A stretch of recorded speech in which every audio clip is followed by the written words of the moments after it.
वक्रतुण्डं महाकाय सूर्यकोटिसम्प्रभा निर्विघ्नं कुरु मे देव सर्वकार्येषु सर्वदा।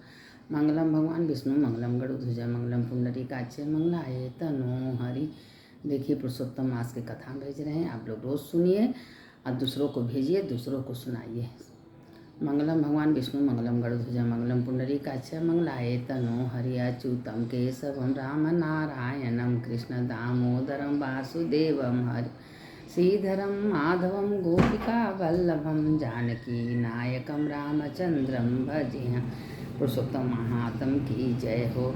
देखिए भगवान पुरुषोत्तम मास की कथा का कितनी बड़ा महत्व है। अगर वो कथा पुरुषोत्तम मास के अगर हम सुन रहे हैं तो समस्त पाप तो नष्ट होता ही है। मेरे अंदर आत्मा में भगवान पुरुषोत्तम भगवान विराजमान होते हैं।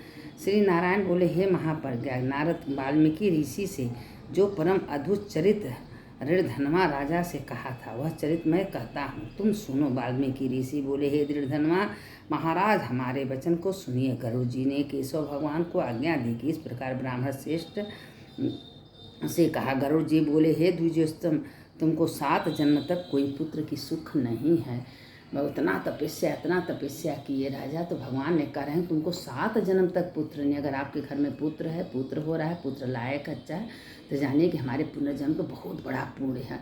क्योंकि पुत्र का होना ही सबसे बड़ा पुण्य होता है। क्योंकि पुत्र ऐसे सबके नहीं हो जाते। हमारे करोड़ों का तपस्या होता है, पूर्ण होता है, तो हमारे घर में पुत्र की प्राप्ति होती है। फिर भी कृपा से स्वामी की आज्ञा पाकर मैं तुमसे पुत्र दूंगा। हे तपोनिधि हमारे अंश में तुमको पुत्र हों। जिस पुत्र से गौतमी के साथ तुम मनोरथ को प्राप्त करोगे, किंतु उस पुत्र से होने वाले दुख तुम दोनों को अवश्य होगा। हे द्विज साधु तुम धन्य हो जो तुम्हारी बुद्धि हरि भगवान में हुई। हरि भक्ति सकाम को अथवा निष्काम को, हरि भगवान को दोनों ही प्रिय हैं। सकाम से करिए या निष्काम से करिए, बस भगवान को दोनों प्रिय हैं। बस जो जिस चाहना से चाहते हैं पाते हैं, और जो कुछ चाहने के लिए नहीं करते हैं उसको भगवान मोक्ष देते हैं। वह भगवान का 24 घंटा चिंतन करना, उठना बैठना, भगवान की निधि वो करते हैं। भगवान की कृपा से मैंने तुमको पुत्र दिया। जो इस संसार सुख भोगों को वाल्मीकि ऋषि बोले, गौतम और सुदेव दोनों स्त्री पुरुष के देखते देखते उत्तम वर को देखकर उसी समय गरुड़ पर सवार होकर भगवान हरि शीघ्र ही वैकुंठ को चले गए। सुदेव शर्मा भी स्त्री के साथ अपने मन के अनुसार सुपुत्र रूप को पाकर अपने घर आई और उत्तम गृहस्थ आश्रम से सुख को भोगने लगा। कुछ समय बीतने के बाद गौतमी के गर्भ रहा और 10वें महीने में प्राप्त हुआ। 10वें महीने में पुत्र की प्राप्ति हुई। जब भगवान आशीर्वाद दिए, बहुत तपस्या के बाद तब उनको पुत्र हुआ। सुदेव शर्मा बहुत प्रसन्न हुए। जेठ ब्राह्मणों को बुलाकर जात कर्म संस्कार किया और अच्छी तरह से स्नान कर ब्राह्मण श्रेष्ठ सुदेव शर्मा ने उस ब्राह्मणों को बहुत दान दिया। ब्राह्मण और स्वजनों के साथ बुद्धिमान सुदेव शर्मा ने नामकरण संस्कार किया। कृपालु गरुड़ जी ने प्रेम से यह पुत्र दिया। शरतकालीन चंद्रमा के समान उदय प्राप्त तेजस्वी है सुखदेव हृदय इसलिए मेरे पुत्र सुखदेव नामक वाला है। माता के मन को आनंद देने वाला है। पुत्र पिता के मनोरथ को साथ शुक्ल पक्ष के चंद्रमा के समान बढ़ने लगा। तना तपस्या के बाद भगवान ने जब पुत्र दिए तो पुत्र उत्तम बढ़िया पुत्र दिए। धर्म से पुत्र भी बढ़िया होते हैं। व्रत के स्थित हुआ उस ब्रह्मचर्य के तेज से युक्त बालक साक्षात दूसरे सूर्य के समान शोभित हुआ। बुद्धिमान सागर उस बालक ने वेद अध्ययन प्रारंभ किया। उस गुरु बालक से सब बुद्धि से अपने गुरु के प्रसन्न किया और गुरु के एक बार कहने मात्र समस्त बुद्धि को प्राप्त किया। वाल्मीकि ऋषि बोले कि एक समय कोटि सूर्य के समान प्रभाव वाले देवल ऋषि आए। उनको देखकर हर्ष से सुदेव शर्मा दंडवत प्रणाम किया। अर्घ्यपात्र आदि से विधि पूर्वक उनको देवल मुनि को पूजा किया। महात्मा देवल के लिए आसन बिछाए। अति तेजस्वी को दर्शन देखकर देवल ऋषि बोले, हे देवल मुनि बोलो भी जो सुदेव तुम धन्य हो, तुम्हारे ऊपर भगवान की असीम कृपा है। दुर्लभ सुंदर श्रेष्ठ पुत्र को प्राप्त किया है। हे विनीत बुद्धिमान बोलने लगा, चतुर्वेद पाठी और शीलवान पुत्र कहीं भी किसी के यहाँ नहीं देखा है। पुत्र यहाँ आओ, तुम्हारे साथ हाथ में यह कौतुक क्या है देखता है। सुंदर छत्र को चामर साथ कमल जानू लटकते हुए हाथी के सूंड के समान तुम्हारे हाथ कान तक फैले हुए हैं। विशाल लाल नेत्र, शरीर गोल आकार का, त्रिविली युक्त पेट से इस प्रकार बालक के विषय में कहकर उस ब्राह्मण को कृष्ण देवल ऋषि ने बोले, ओहो हे वसुदेव, यह तुम्हारा लड़का गुणों के समुद्र है। कंधा और कोंख का संधि स्थान गुण है। शंख के समान उत्तर चढ़ाव युवायुक्त है। इसके कंधा इस तरह समस्त लक्षणों से युक्त है। पुत्र श्रेष्ठ भाग्य का निधि है। अब देखिए वो बता रहे हैं, एक ही बहुत बड़ा दोष है जिससे यह व्यर्थ हो गया। इस प्रकार कहकर सिर कांपते हुए शीघ्र श्वास लेकर मुनि बोले, इसकी आयु से ही हीन बालक के लक्षणों से क्या प्रयोजन। वसुदेव बोले, देखिए कितना युक्त, इतना देखिए जो बच्चे जाने वाले होते हैं ना, उनको इतना गुण, इतना सुंदर, इतना तरीके होते हैं कि बस जिंदगी भर उनका गुण याद करके कि माता पिता बस रोने लगते हैं। अब इतना युक्त, इतनी तपस्या के बाद, हजारों हजारों तपस्या के बाद पुत्र हुआ। पुत्र को इतना गुण था, लेकिन क्या गुण, आयु बहुत कम था।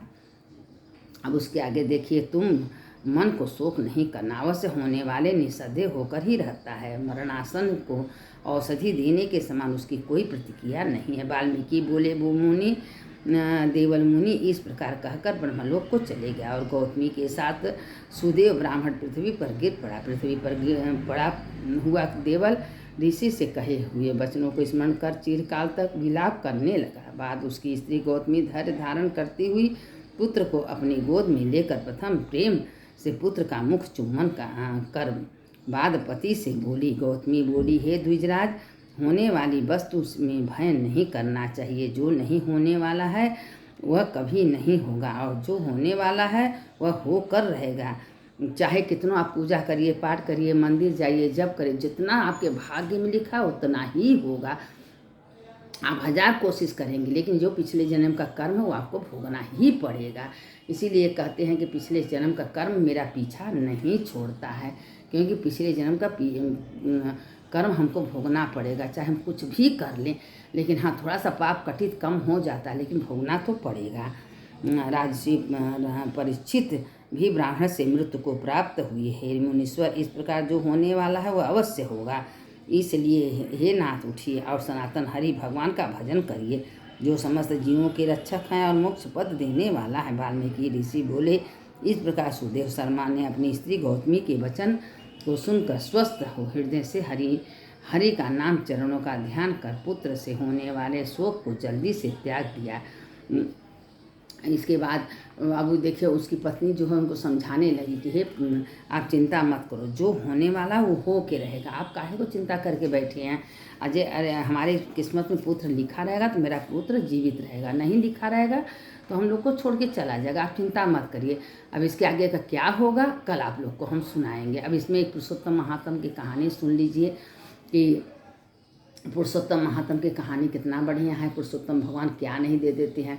एक ब्राह्मण थे, वो शादी की उनकी पहली पत्नी आई और वो सोचते थे कि पुत्र हो, उनको बेटी हो गई। बहुत दिन इंतज़ार करते करते दूसरा बच्चा नहीं हुआ, फिर दूसरी शादी कर लिया। दूसरी पत्नी आई, संयोग भर देखिए उसको भी एक बेटी हो गई। बेटा के कारण शादी किया, बेटा दोनों पत्नी को नहीं हुआ। कुछ दिन बाद पहली पत्नी जो थी बीमार जोर से ख़त्म हो गई। जब ख़त्म हो गई तो वो जो उसकी पहली बेटी थी, अब उसको इतनी कष्ट, इतनी दुख जो देने लगी। अपनी बेटी से तो कोई काम नहीं कराती थी, लेकिन उससे सारा काम कराना, मारना, पीटना, सड़ा फटा कपड़ा देना, बासी खाना देना, इतना दुख उसको देने लगी। उसके पति कहते थे कि देखो तुम भगवान से डराओ, भगवान घर में देर है अंधेर नहीं है। लेकिन वो पुरुषोत्तम भगवान का केला का पेड़ का बहुत पूजा करती थी, जो उसकी पहली पत्नी थी। तो जब उसका जान गई थी कि अब हमारा मरणासम आ गया, हमको ज़्यादा दिन जिंदा नहीं रहना है, तो भगवान से जाके कहिए, पुरुषोत्तम भगवान हम तो जा रहे हैं, आप मेरी बेटी का ध्यान दीजिएगा, मेरी बेटी हम आपके ऊपर सौंप के जा रहे हैं। अब इतना कह के उसका शरीर शांत हो गया। अब इतना कष्ट देने लगी, काम घर का धंधा करवाने लगी, पढ़ाई लिखाई बंद करा दी, सब कुछ करने लगी। अब एक दिन देखिए जो भगवान का पूजा करता है, पाठ करता है, भगवान कैसे उसको निकालते हैं। अपनी बेटी से कोई काम नहीं करवाती थी। एक दिन राजा ने स्वयंवर किए। जब स्वयंवर किए तो राजा से भगवान पुरुषोत्तम भगवान सपने में दे दिए, जो इसमें सबसे काली लड़की होगी उसी से तुम अपने बेटे का शादी करना, नहीं तुम्हारा बेटा मर जाएगा। अब राजा ये बात किसी से बताए नहीं, और वो सौतेली बेटी को खूब कारिखा लेके पूरा मुंह में हाथ में पैर पूरा काला काला, और मना करती रही माँ ऐसा मत करो मत करो, लेकिन वो मानी नहीं, पूरे शरीर में काला पोत दी और घूंघट कढ़ा के उसमें बैठा दिया, कहे घूंघट तुम उठाना है, तुमको बहुत मारेंगे, खाना भी नहीं देंगे। अब जब स्वयंवर होने लगा, सब एक से एक सुंदर सुंदर लड़कियां लेके आए थे। अब राजा उसका घूंघट देखे तो एकदम काले, तो घोषित कर दिया कि इसी काली लड़की से हमारे बेटे का शादी होगा। अब वो सौतेली माँ जर भून गई, इतने धूम से वो काली लड़की से शादी हो, तो बहुत सुंदर थी, तो करिखा पोती थी। जब शादी ब्याह हो गया, ससुराल गई, तो सुहागरात के दिन वो उस घर में से भाग गया। जब दूसरे दिन दासियाँ उसको लेके गई, कहें राजा क्यों इतना काली लड़की से शादी कर, भाई तुम लोग ऊपर का देख रहे हैं, क्या मालूम कि इसको करिखा पोता गया। जब ले गए तो जो बेसन था, तेल था, एप्टन था, लगा के जब उसको नहवाने लगे तो कालापन निकल गया। जब कालापन निकल गया, खूबसूरत हो गई, खूब उसको सजा श्रृंगार हो गया, नई नई साड़ी गहने कपड़े कुल पहने। देखिए पुरुषोत्तम भगवान कैसे उसका लीला रचे। अब कितनी षड्यंत्र उसकी सौतेली माँ ने की थी, उसको जो है कि एकदम काला बना दी थी, एकदम फटई साड़ी पहना के भेजी थी। लेकिन भगवान ने राजा को स्वप्न दिए, तुम अपनी बेटी को सबसे काली वाली लड़की से शादी करना, नहीं तो तुम्हारा बेटा मर जाए। उसके बाद जब गई सुहागर घर में गई तो सारा रस्म सब रस्म हुआ, इतनी खूबसूरत इतनी पूरे गांव के जितने लोग हैं सब उसको देख रहे हैं, कहें राजा के पत्नी मत क्यों है ही नहीं, इतनी खूबसूरत इतनी खूबसूरत। अब वो राजा देखे तो कहें ऐसा कैसे हो गया, तुम इतने काले से इतनी सुंदर कैसे हो गई।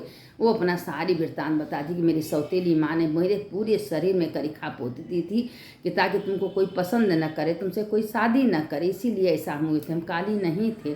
और कहें कि अरे तुम काली नहीं थे, इतनी खूबसूरत हो, तुमको इतना करिखा बोले। अब चलो तुम्हारे जो राजा बोले कि इसके सौतेली माँ को चल रहे हम दंड देंगे। वो सौतेली बेटी कही नहीं पिताजी अपने पति से कही स्वामी मेरे सौतेली माँ को दंड मत दीजिए, हम तो आपके घर आ गए ना, भगवान मेरा रक्षा किए ना, कैसे कैसे शरण भगवान सपने में राजा को दिए कि तुम काली लड़की से शादी कर लिए, तुम्हारे बेटे का ग्रह दूर हो गया, तुम्हारा बेटा अजन्म होगा, तुम्हारे बेटों का कोई मार नहीं सकता, तुम्हारा बेटा 100 साल से ज़्यादा जिंदा रहेगा। अब राजा बहुत खुश हो, इतनी सुंदर पत्नी पा गए, बहू पा गए, संस्कारी, जिंदगी भर सारे काम सौतेली माँ से कराई थी, झाड़ू पोछा बर्तन चौका, अब संस्कारी बहू। और रोज जिन्ना हर बृहस्पतिवार का जब आता था तो केले के पेड़ में पुरुषोत्तम भगवान का पूजा करती थी, और पुरुषोत्तम भगवान को धूप दीप से पूजा करके खूब भोग लगाती थी। अब राजा ने पूरे गांव में ढिढोरा पीट दिए कि जो भी लड़कियां कुंवारी लड़कियां अगर पुरुषोत्तम भगवान का पूजा करेंगी, केला के पेड़ में जल चढ़ाएंगी, कथा कहानी सुनेंगी, उनके अच्छे घर अच्छे वर अच्छे पति मिलेंगे। देखिए हमारी बहू जो है पुरुषोत्तम भगवान का पूजा करते कर रहे थे, राजघराने में आ गए, उसके अच्छे पति, घर परिवार, धन दौलत रुपया पैसा सब उसको मिल गया। तो इसीलिए कहते हैं धर्म का तो व्यर्थ नहीं जाता, देर होता है दुरुस्त होता है। अगर थोड़ा कष्ट भगवान जरूर देते हैं परीक्षा लेने के लिए, उसमें घबराना नहीं चाहिए। अरे हम तो बहुत पूजा पाठ कर रहे हैं, हम तो मंदिर गए, हम तो ये कहे भगवान हमको ऐसा, अरे कुछ नहीं, तुम्हारा कर्म आज नहीं तो कल मिलेगा, तुम अच्छा कर्म करो, भगवान का भजन कीर्तन सत्संग, कहीं व्यर्थ जाने वाला, जब बुरे कर्म का फल का मिलने वाला तो अच्छे कर्म का फल नहीं मिलेगा। आज हम लोग कौने कौने जन्म का कौन पाप करके आए हैं, तो उसका भगवान निर्धारित किए हैं, तो क्या हमारा पूर्ण नहीं निर्धारित करेंगे, हमारा अच्छा कर्म नहीं निर्धारित करेंगे। तो इसीलिए कह रहे हैं कि अच्छे कर्म करते रहिए, फल की इच्छा मत करिए। अब भगवान न्यारा वारा सब भगवान करते हैं, इसीलिए भगवान कहते हैं कि मैं जो पुरुषोत्तम महीने में मेरा कथा कहानी सुनेगा, मेरे नाम से स्नान करेगा, ध्यान करेगा, 33 मल्टीपोहा का दान करके उसका हम तत्काल समस्त पाप तुरंत नाश कर देंगे। अब इसके आगे की कथा लंबी हो जा रही है, कथा इसके आगे के कल हम आप लोग को सुनाएंगे। अगर आप लोग को कथा अच्छी लगे तो दूसरों को भेजिए, उसको लाइक करिए, सब्सक्राइब करिए, जितना करेंगे उतना पुण्य की भागी बनेंगे। और जो इस कथा को सुनेगा उसको उसका तत्काल समस्त पाप नष्ट हो जाता है। सुनने वाले की जय, सुनाने वाले की जय।